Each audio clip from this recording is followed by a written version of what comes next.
As a skilled mechanic and committed Marine, John stood out for volunteering to serve in Indochina. In March 1967, he discussed his plans with his wife, Sandra. Married for 3 years, they had a small house and were planning to start a family. Sandra worked as a paralegal, and with her income and his, they managed well financially, with good savings for emergencies. Sandra cried but understood John's strong sense of duty. John was strong and muscular, known as a tough fighter.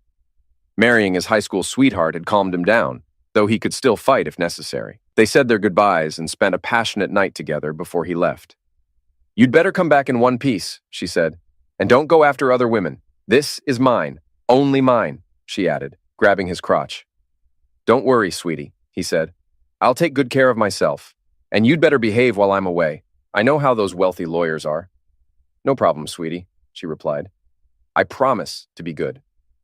Before leaving, John updated his will and set up automatic payments from his military salary to cover the mortgage and utilities. He treated himself to a tattoo reading, Death Before Dishonor. In Vietnam, John was a fire team leader. Initially met with skepticism as a reservist, he earned respect after several combat engagements. Unlike many Marines, he avoided local women, staying faithful to his wife Sandra, despite teasing from Lance Corporal Harker. Harker warned him about Jody, slang for men who had military wives whose husbands were deployed, but John trusted Sandra completely. John wrote to Sandra as often as possible and cherished her letters.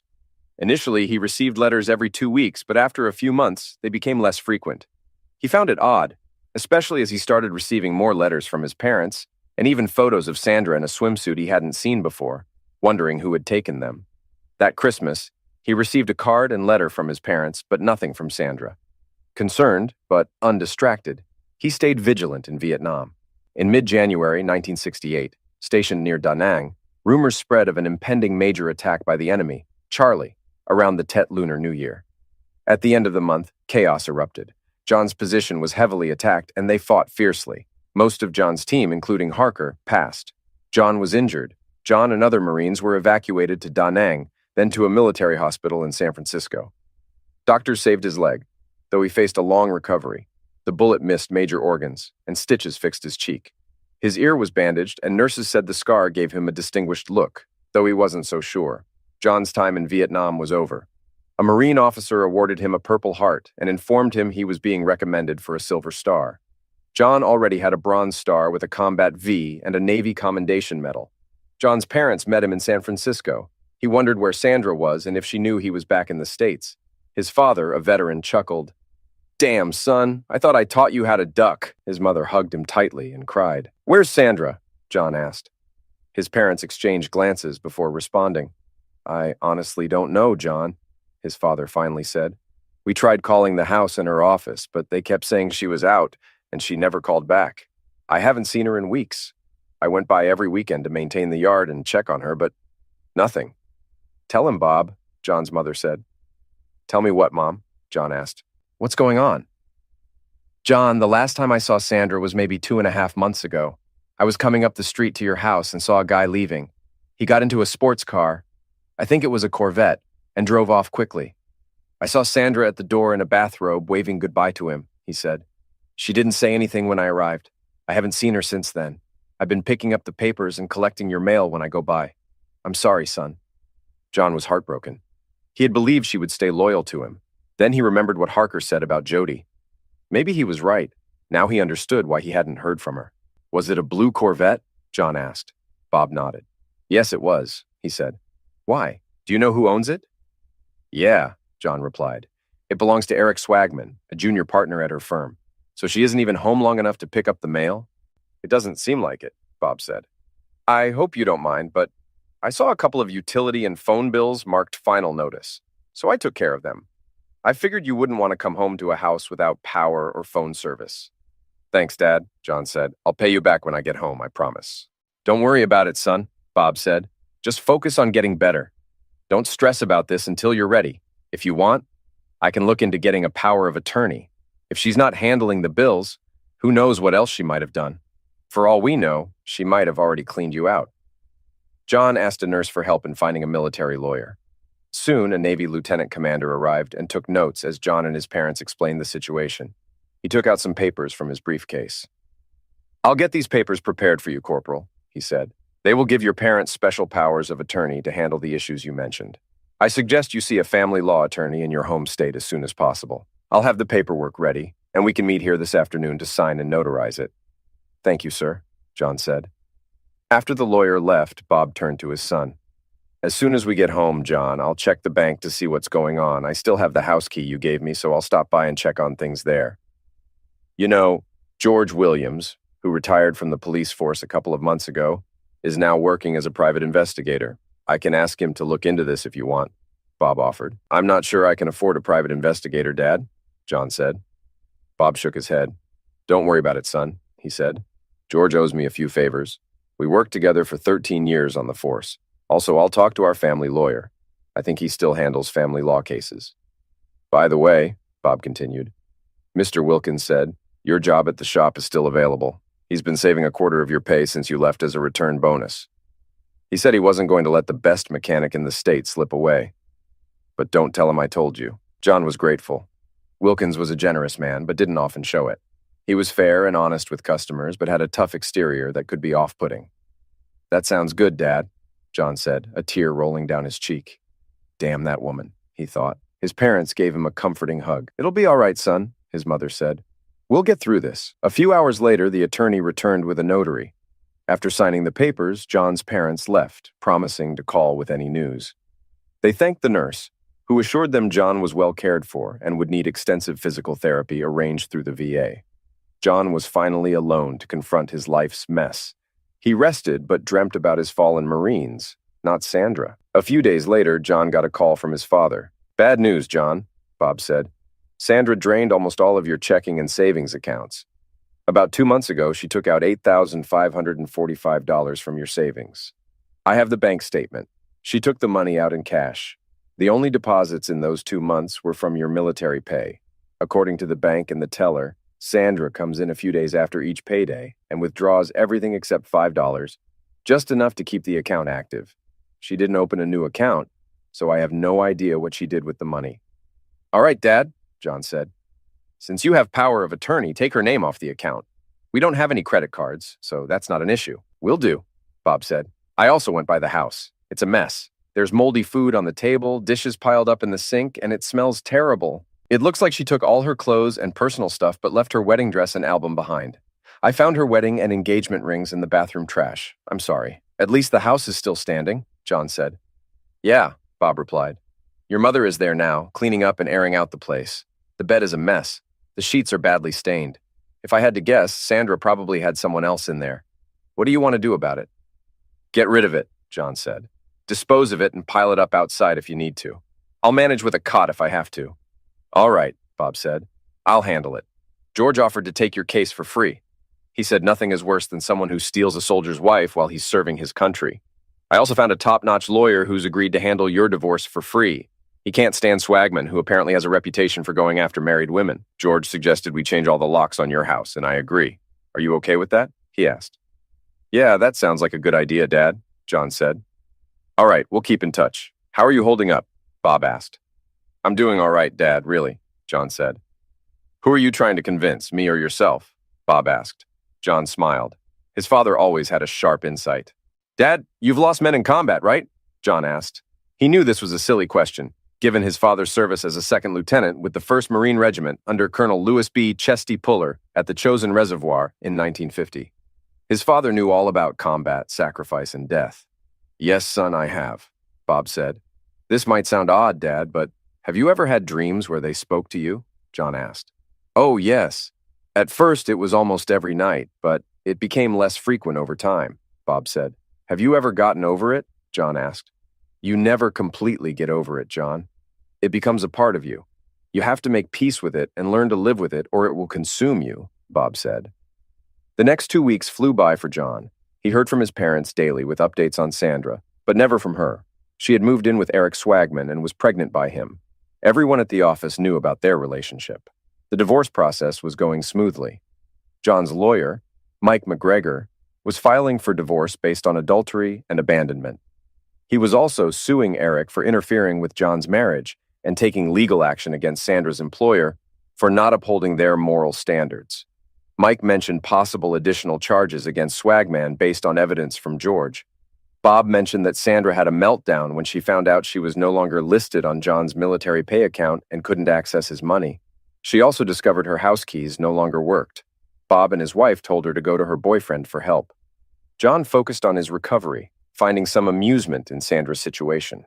His physical wounds were healing, but he struggled emotionally, grieving for his fallen Marines and hurt by his soon-to-be ex-wife's actions.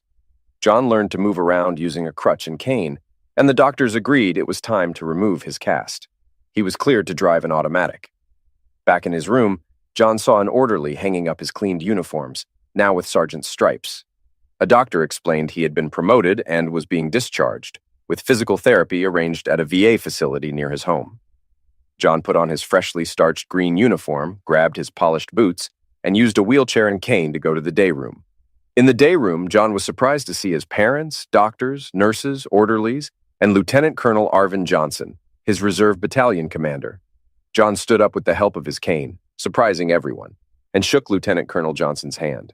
The colonel announced John's promotion to sergeant, expressing pride in John's loyalty and abilities, and joked, "And may God have mercy on your soul," causing laughter. John's parents pinned the new stripes on his uniform, thrilled at the honor. Lieutenant Colonel Johnson then read a citation awarding John the Silver Star Medal for his bravery in Vietnam. On January 30th, 1968, as a fire team leader near Da Nang, John led his team against overwhelming enemy forces, continuing to fight despite being wounded. His leadership and courage significantly contributed to the defense of Da Nang, upholding the highest standards of the Marine Corps and the Navy. Lieutenant Colonel Johnson pinned the medal on John's chest, thanked him for his service, and noted that his experience would be valuable for training troops. John's mother hugged him with tears in her eyes, while Bob wiped a tear and expressed pride. After packing his sea bag, John changed into a Class C uniform, short-sleeve khaki shirt and green trousers. He took a wheelchair ride to the lobby where his parents waited for a cab to the airport. At the airport, he got another wheelchair ride and gave the finger to some long-haired protesters who called him a baby ender. A few hours later, his parents wheeled him into his house. It no longer felt like a home since Sandra cheated on him, but he appreciated the privacy. His parents had stocked the fridge with beer and snacks, and his mother prepared his favorite dishes, including her famous lasagna. He changed into jeans and a t-shirt and put his gear away. At the bottom of his sea bag, he found a large Bowie-style knife he had found in Vietnam. The blade was rusty but clean and oiled, with a leather scabbard stamped with a winged creature holding a sword and the words "Marche au crève." He valued it and promised to find out its origins. He called his lawyer, Mike McGregor, and George to set up a meeting that afternoon. After a short rest, he checked on his pickup truck in the garage. It seemed in working condition, though he planned to do an oil change and tune-up soon. After inspecting his place, he grabbed a beer and sank into his recliner. His leg hurt, so he relaxed and turned on the TV, eventually settling on a game show for background noise. He called Wilkins to let him know he was finally back. "It's about damn time you got back," Wilkins said gruffly. "When do you think you can start working?" John explained the situation with Sandra and what the doctor said about his physical therapy. "No problem, son. Take the time you need to handle your stuff," Wilkins replied. "If you need to go to court or see the doctor, that's fine. I'm just glad you're home. Most of these kids don't even know the difference between a brake pad and a carburetor sometimes. If you can make it over here sometime this week, I've got a little welcome home gift for you." "I'll do that, thanks," John said, and ended the call. At last, Mike and George arrived, so John let them in, shook their hands, and offered them a beer. They accepted the offer and settled into the living room. "It's good to see you back, John," George said. "Your dad told me about your medal. Congrats, you earned it. Anyway, let's get to it. I've got something you need to hear." He pulled out a small reel-to-reel tape recorder with a tape already loaded. "Let me set this up for you," he said. "I've been keeping track of Sandra and Eric from the start. I followed them one night to a steakhouse on the edge of town and managed to sit right across from them. I'm not sure if they saw me, but they didn't notice the microphone hidden in the plants between our booths. There will be some background noise from waitresses and such, but you can clearly hear their conversation." He started the tape and turned up the volume. "So, Sandra, have you thought about my proposal?" said a male voice John recognized as Eric's. He could almost see the smug grin on his face. "I'm not sure I can do that to John, Eric. It's bad enough that I cheated on him and now I'm carrying your baby, but I don't think I can go through with this," Sandra replied. "Come on, babe. If anyone can do it, it's you. He's probably drowning his sorrows right now." "I bet he'd do anything to have you back," Eric said. "You don't know John very well, Eric. His sense of ethics wouldn't let him accept this.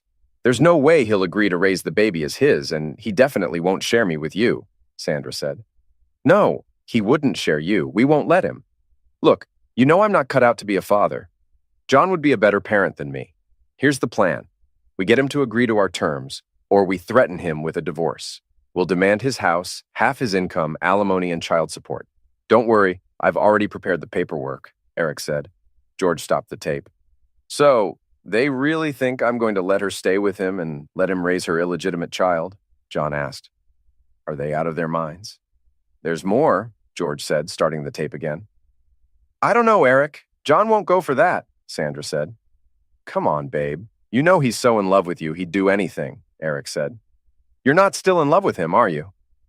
Well, I still like him, she said. But I don't love him like I used to. Besides, you're much better in bed. John's face turned red with anger. This is what I get for loving that cheating woman, he thought. And I wouldn't leave you to go to Vietnam. What kind of fool does that? Eric said. John felt like punching the wall. You're right, she said. When he gets back, I'll talk to him. Okay? Do that, Eric said. Do you know when he's coming back? No. I haven't heard from him since January, and I haven't sent him anything since last year like you told me, she said. If he really wants to fight this, we have other options, Eric said. Like what? Sandra asked. Well, you know how sometimes houses can catch fire out of nowhere? Or how brakes can suddenly fail? Eric said. You're not going to hurt him, are you? Sandra asked. I won't be part of that. Don't worry, Eric said. I know people who could help with that. You'd be in the clear. If something happens to him, you'd get everything and be free of him. Well, I guess, Sandra said, but only as a last resort. Right.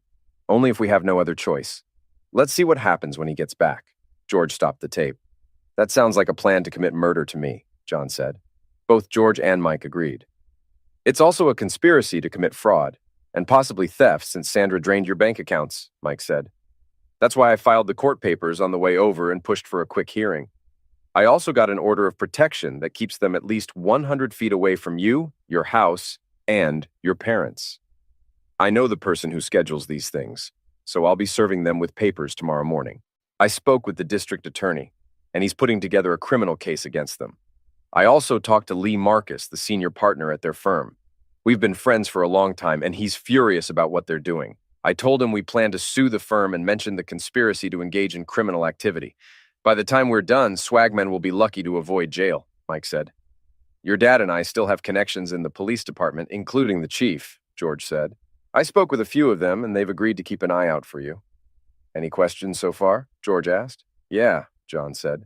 What am I asking for in the divorce exactly? Mike handed him a folder with all the documents. Sorry, I forgot your dad was acting on your behalf, Mike said. Here's the paperwork. As I mentioned, we're filing for divorce based on adultery and abandonment. Since Sandra has a higher income, there won't be any alimony. You'll keep the house and everything in it because she left it and didn't pay any of the utilities. We're also demanding that she return $7,100, which is half of your joint accounts.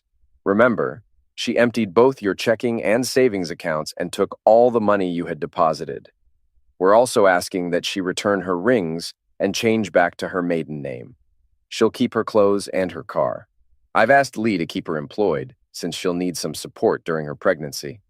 From what we know, Swagman has just under $1 million, so we're suing him for $800,000. With that, his court costs and attorney fees for both this case and any criminal charges, he'll be nearly bankrupt. We're also asking the firm to pay $2 million for not enforcing their morals clause, Mike said. The firm will probably settle for around half that amount to avoid bad publicity. One last thing, John, Mike added. Do you have a set of dress blues?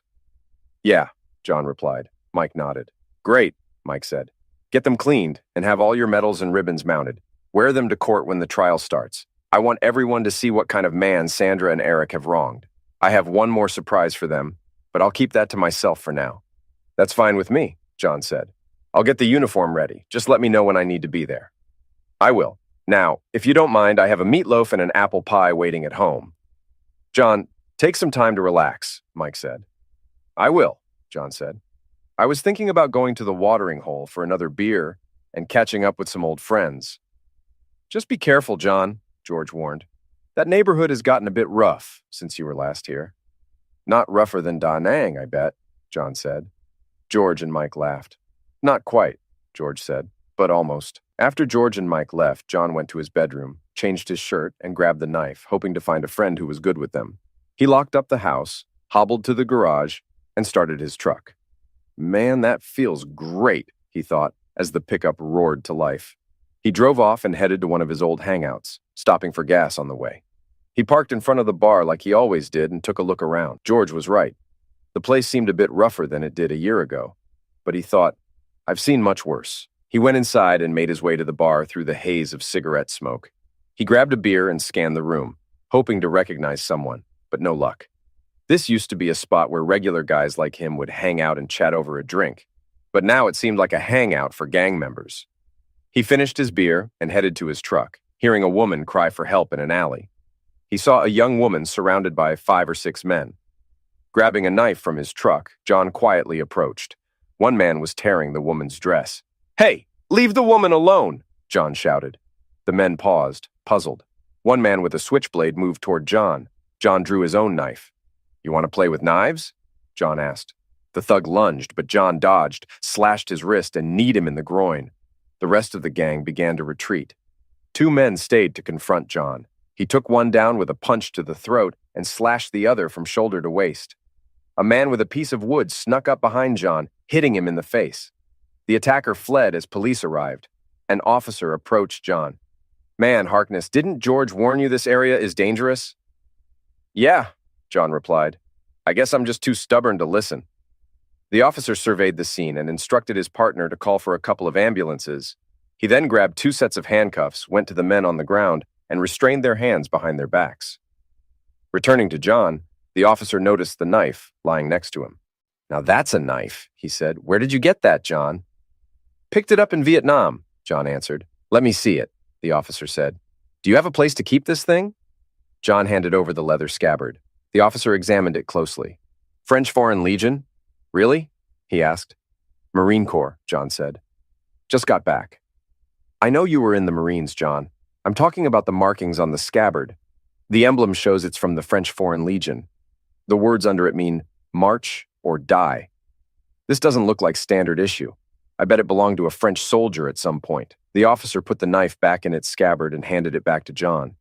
"You should put that somewhere safe before a tough cop takes it from you. Maybe frame it or something," he advised. John nodded. "Yeah, I'll do that," he said. The woman approached the officer. "Please don't arrest him, officer," she said. "He saved my life. These men were going to do something terrible to me." The officer looked at her torn dress. "It's all right, ma'am. He can go, but he needs to see a doctor, and we'll need a statement from you," he said. "I'll take him to the emergency room in my car, officer, and I'll give you my statement at the hospital. Is that okay?" she asked. The officer thought for a moment and then agreed. "All right, miss," he said. "You can follow me to the hospital." He shouted to his partner, who quickly came over. The second officer looked at the 3 men in handcuffs and whistled. "Wow," he said. "Isn't that Juan Mendoza, the gang leader we've been hearing about?" He was referring to the smaller man who attacked John first. The first officer nodded. "Yes, it is," he said. "And this guy took all 3 of them down?" the second officer asked. The first officer nodded again. "Looks like it," he said. "Unbelievable," the second officer said. By then, 2 ambulances had arrived, and paramedics were putting the gang members into them. The first officer helped John stand up. "So you didn't get enough of this in Vietnam?" he asked with a smile. John chuckled, even though it was painful. "Guess not," he said. "All I wanted was a beer with some friends." "Well, this lady will take you to the ER. Hand me your keys. My partner will drive your truck home, and I'll pick him up after I'm done at the hospital," he said. He pointed at John. "And stay away from this place. It's gotten rough. Drugs, gangs, you name it. All the guys are hanging out at the Rockwood on the other side of town these days." "Thanks, officer. I'll keep that in mind," John said. He followed the young woman, who introduced herself as Amelia Simmons, to her car, a small Dodge Dart. "Aren't you the guy who got a Silver Star in Vietnam?" she asked on the way to the hospital. "Yes," he said. "How do you know about that?" "Who doesn't? It was all over the news today," she said. "Why are you out here? Shouldn't you be home with your wife or something?" John couldn't hold back his tears and started quietly crying. He felt worse knowing that strangers seemed to care more about him than his so-called loving wife. "I'm sorry," she said. "I didn't mean to upset you. What happened?" John briefly explained the end of his marriage, and Amelia began to tear up. She parked in the emergency room lot, found a spot, and hugged him tightly. not caring about getting his blood on her dress. John felt quite embarrassed by her gesture. "You poor man," she said, tears streaming down her face. "That awful woman doesn't deserve you." John looked at her, puzzled. "Why are you crying?" he asked. "Those men were going to end me. But you jumped in to help, even though you could have been killed yourself.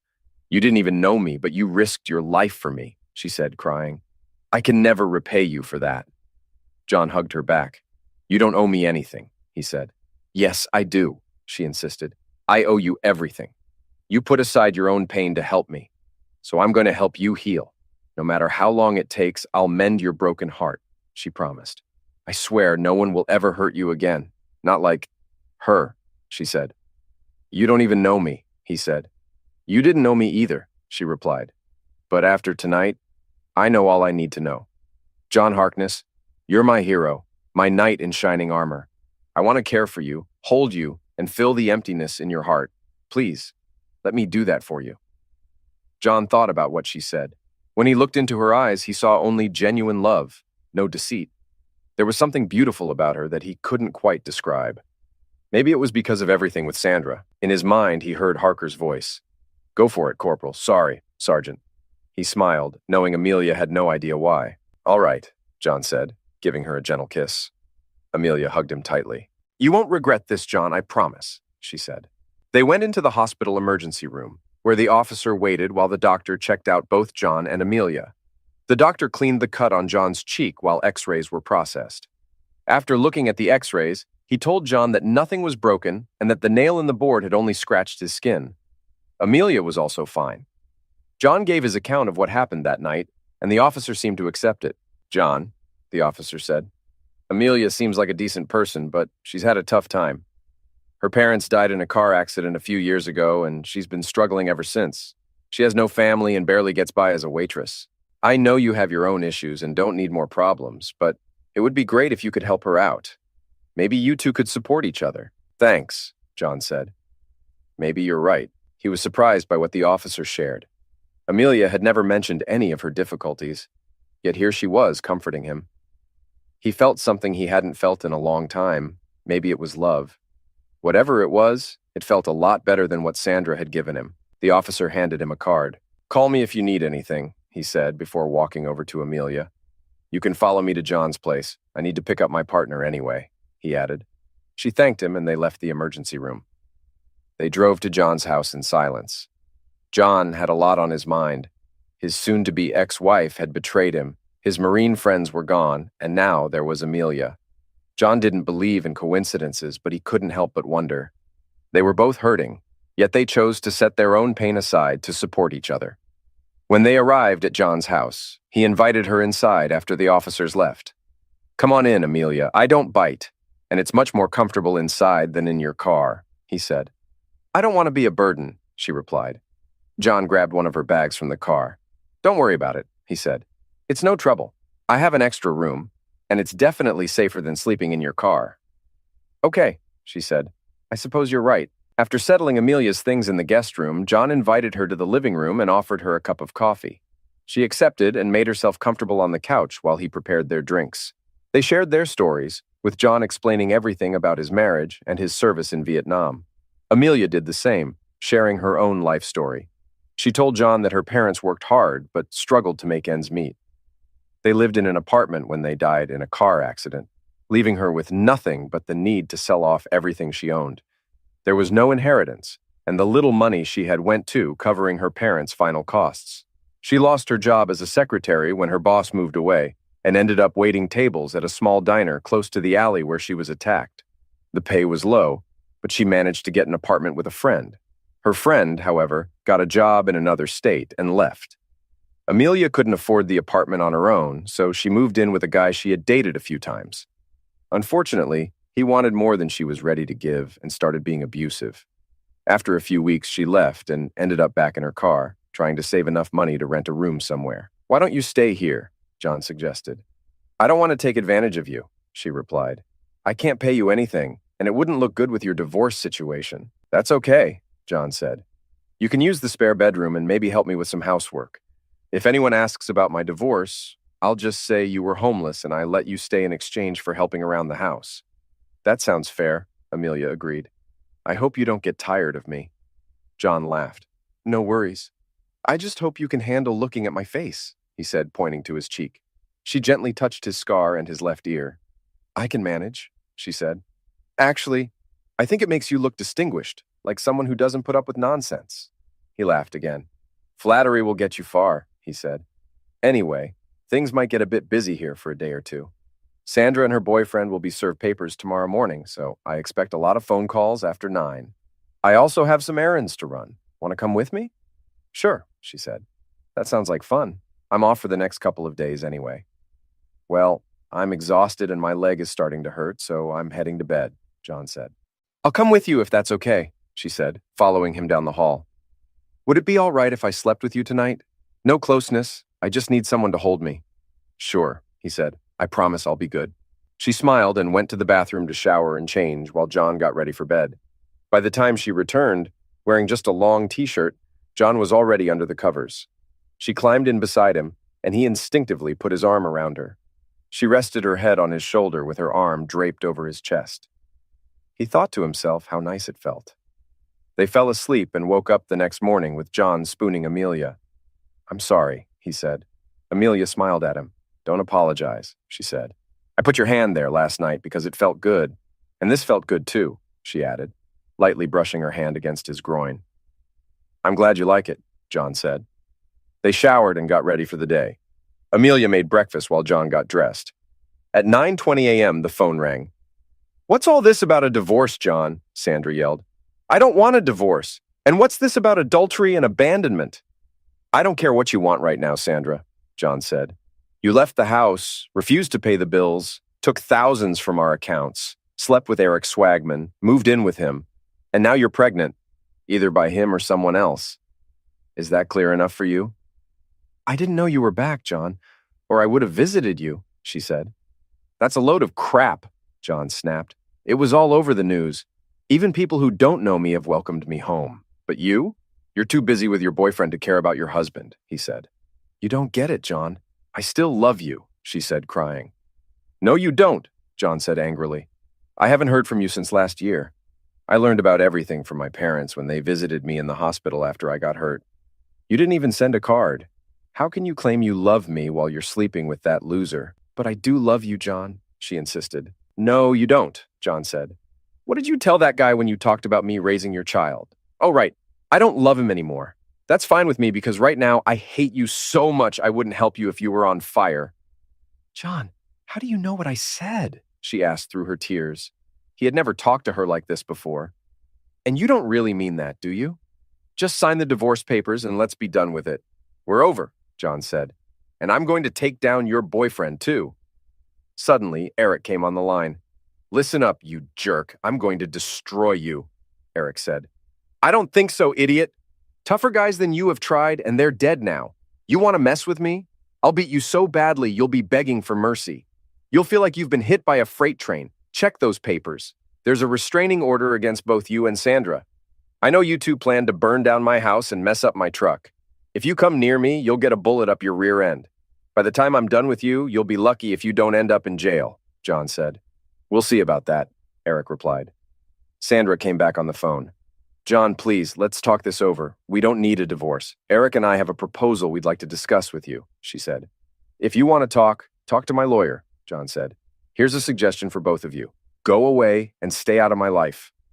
He hung up and hit the wall with his fist. Damn her, he yelled. Amelia came over and hugged him. It's okay, John. She deserved that, and so did he. Let your lawyer deal with it. That's what you're paying him for. Just calm down, okay? She said. How can she still claim to love me after everything she's done? John wondered.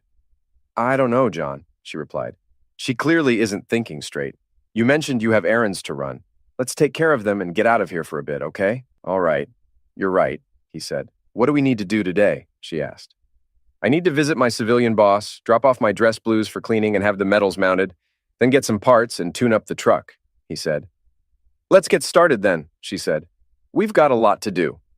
First, I need to call my lawyer, he said. Amelia agreed, and John made the call.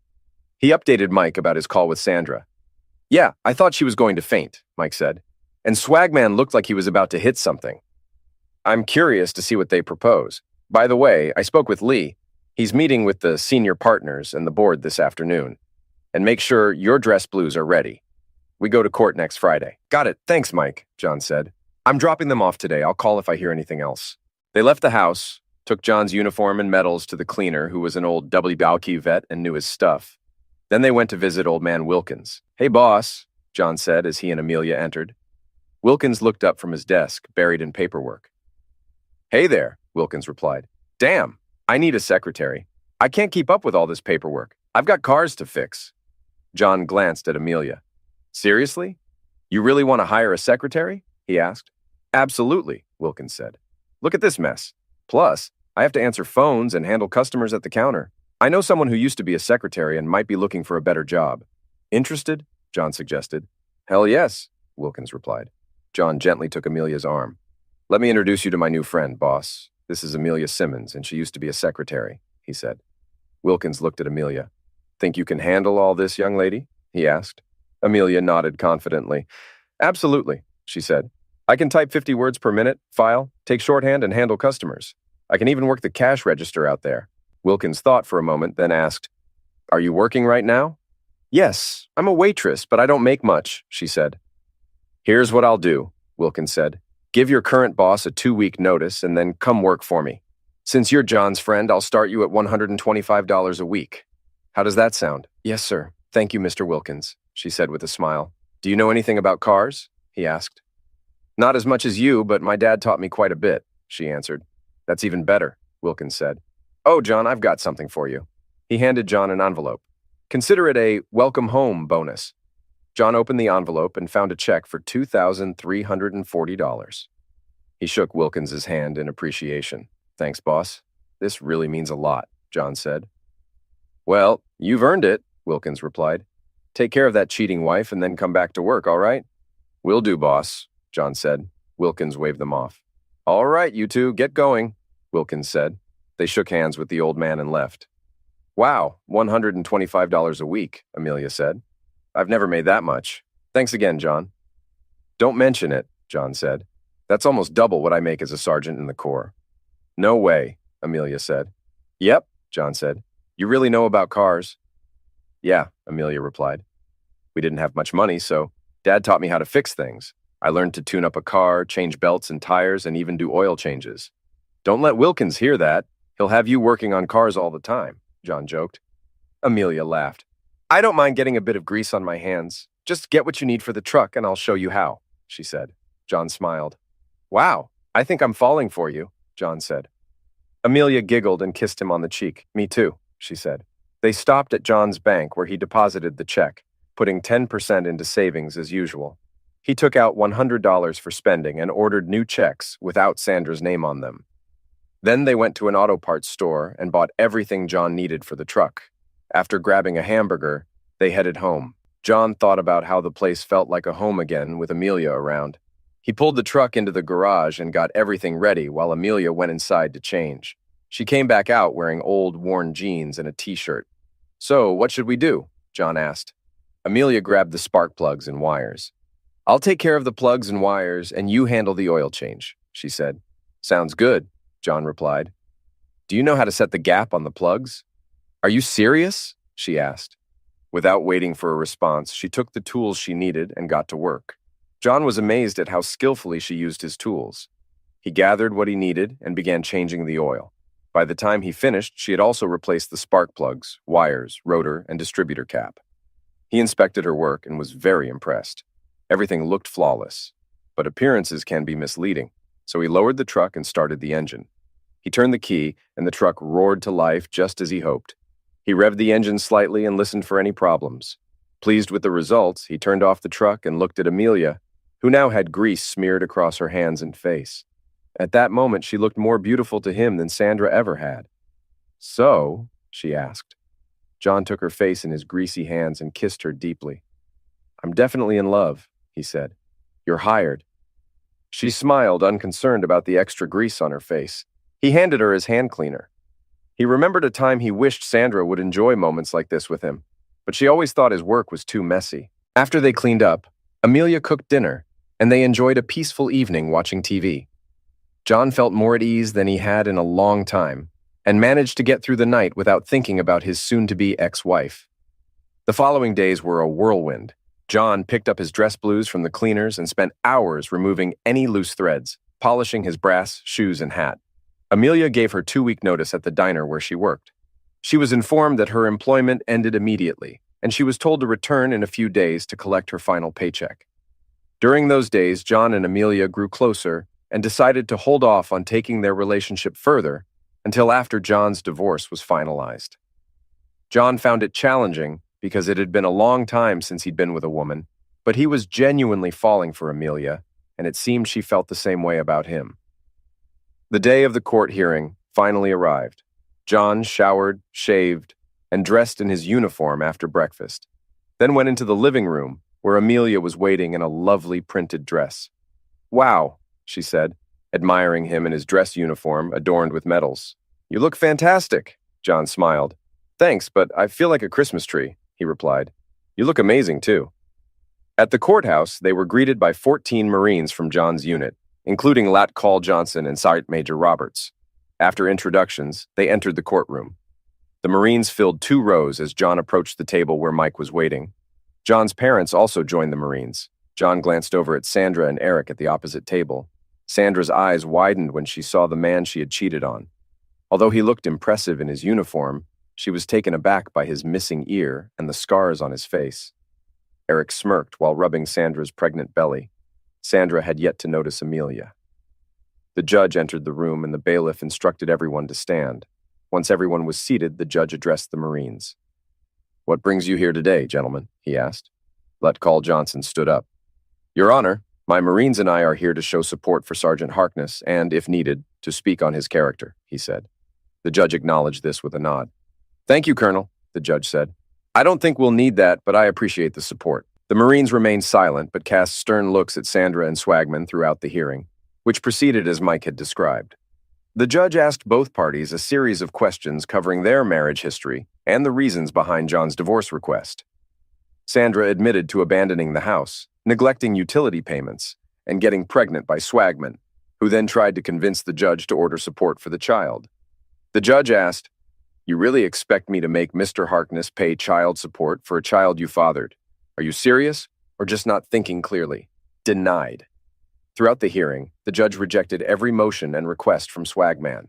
At the end, the judge ruled in John's favor, granting him everything he had asked for: the house, a permanent restraining order, and no support payments. Sandra was also ordered to return half of the money she had taken from their joint account and revert to her maiden name. She didn't need to return her rings as she had already thrown them away. Swagman protested, but the judge silenced him with his gavel. "Mr. Swagman," the judge said, using his gavel to point at him, "I am ordering an investigation into your involvement in this case. At the very least, there's a significant conflict of interest. And I know the district attorney is looking into other potential illegal activities, including conspiracy. I also understand there's a lawsuit against you for alienation of affection. Your actions and responses today will be considered in that matter." He hit the gavel on the desk. "Mr. Harkness's divorce petition is granted," the judge announced. Swagman jumped up angrily and charged at John, but was stopped by the bailiff. "You bastard!" Swagman yelled. "I'm going to kick your ass. I'll keep messing with your ex and anyone else you get involved with. I'll ruin you." "I don't think so," John said calmly. Swagman looked at John, then at the Marines in the courtroom, who were glaring at him and Sandra with hostility. Sandra looked down, embarrassed. Lee Marcus, who had been watching from the back of the courtroom, approached Swagman after his outburst. "You're fired," Lee said. "I'm also filing a complaint with the state bar. Pack up and leave my office by the end of the day." He glanced at Sandra as Swagman stormed out, cursing. "You still have a job, Sandra, at least until after the baby is born and you've had some time to recover. We'll reassess your performance then," he said. He turned back to John and shook his hand. "Thank you for your service, Sergeant," he said. "On behalf of the partnership and the board of directors, I apologize for what you've been through." He then turned to Mike. "Given the situation and considering Mr. Harkness's service, the board accepts your initial offer. We don't see the need for more hearings. Please make an appointment with me next week to finalize everything." Mike nodded as he and Lee shook hands. "Thanks, Lee. I'll call on Monday," Mike said. Lee smiled. "Great. Maybe now I can win back some of my money on the golf course," Lee said as he left. Amelia came over to John and hugged him. John hugged her back and noticed Sandra watching him through her tears as he ended the hug. "John, I'm so sorry," Sandra said. "I didn't mean to hurt you." "Well, you did," he replied. "I just want to know one thing. Why?" Sandra shrugged. "I don't know," she said. "You were gone. Eric was around. Maybe I started thinking about money and was tired of being broke. One thing led to another. And, well, you know the rest." "What were you two talking about?" he asked. "Eric thought you'd be okay with raising my child while letting me be with him," she said. "I didn't like it at first, but the idea started to grow on me. Again, I'm sorry." John shook his head. "I see you didn't waste any time replacing me," Sandra said, glancing at Amelia. Amelia stepped in front of John, looking ready to confront Sandra. "I'm not here just to replace you," she said. "I'm here to heal a good man's heart, the heart you broke, and I plan to spend the rest of my life doing that." Sandra looked down before responding. "I guess I deserve that," she said. "John, do you think we could ever be friends again?" she asked. "I'm not sure, Sandra," he replied. "You hurt me deeply. If it weren't for Amelia and my family, I might not even be here now." "I didn't know, John. I'm really sorry," Sandra said, crying. She turned and left the courtroom. John shook Mike's hand as he got ready to leave. By now, the other Marines and John's parents had gathered around them. "Thanks for everything, Mike. I really owe you," John said. Mike waved him off. "Hey, that's what friends and family are for, right?" Mike said. "Plus, I've always wanted to see that jerk get put in his place. I'll catch up with you next week after I talk to Lee. You got a big payday coming. Now go out and celebrate. You've earned it." After shaking hands with the Marines and gathering his things, Mike left. "Good job, Sergeant," Colonel Johnson said, shaking his hand. The other Marines also shook his hand and wished him well. After they left, John's parents hugged him. "We're so proud of you, son," his mother said. "And who is this lovely lady?" she asked. John introduced Amelia proudly, and his parents hugged her warmly as if she were family. "You need to bring her over for dinner sometime, John," his mother said. John smiled. "I hope to do that a lot from now on," he said. Sandra's pregnancy ended in a miscarriage, and she was told she couldn't have more children. The firm kept her on under a contract prohibiting intimate relationships with staff. She worked there for 20 years and stayed single, occasionally watching John and Amelia's children. Tragically, she was passed in a car accident. John, Amelia, and his parents attended her funeral. Eric Swagman lost most of his money fighting legal battles. He lost to John in court and all appeals to the state bar. The district attorney didn't press charges due to insufficient evidence. One night, after leaving a bar, he was beaten by masked men, with severe injuries to his Johnson and a Semper Fi sign around his neck. Weeks later, he was found hanged. John proposed to Amelia the day his divorce was finalized. They married with a traditional Marine sword ceremony. They continued working for Old Man Wilkins until he passed away in 1980, leaving the shop to John. John remained in the reserves, retiring as a master gunnery sergeant in 1992, a year after Desert Storm. He occasionally dreamed about Vietnam, but managed it well. John and Amelia ran the shop until retiring in 2008, passing it to their two sons. 10 years later, while window shopping, John saw a drawing of the rose tattoo he had almost gotten in Vietnam. He decided to get Amelia's name tattooed over his heart. "What are you doing?" Amelia asked. John explained, "I want your name right here, over my heart, where it belongs. You promised to heal my heart all those years ago, and you did. Now I want everyone to know how much I love you." Amelia's eyes filled with tears. "You don't need to do that," she said. "Oh, yes, I do," John said. "I owe you everything." She sat down, knowing that once John made up his mind, nothing could change it. "Are you sure you want to do this, Grandpa?" the artist asked. John took off his shirt. "Absolutely," he said. "Okay," the artist replied. "Will it hurt?" Amelia asked. "Yeah, it's going to hurt a lot," John said. "But it's worth it to me." Amelia smiled and wiped away her tears as she watched the artist tattoo her name on his skin.